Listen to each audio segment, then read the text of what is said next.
আমাৰ তেওঁক সোধপোছ কৰাৰ পিছত আৰু তেওঁক যিটো আমাৰ চিন অফ ক্ৰাইম য'ত ঘটনাটো হৈছিলে সেইটো দেখুৱাবলৈ তেওঁক লৈ যোৱা হৈছিলে।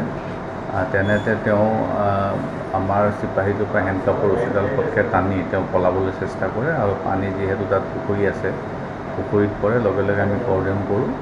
কৰ্ডন কৰাৰ পিছত SDRFক খবৰ দিয়া হয়। SDRF আহে, আহি পেলাই তাত চাৰ্চ কৰাৰ পিছত তেখেতৰ মৃতদেহটো আমি পালোঁ। আৰু আমাৰ যিজন চিপাহী আছিলে চিপাহীজনৰ হাতত অলপ আঘাত পাইছে আৰু তেওঁক চিকিৎসা কৰোৱা হৈছে।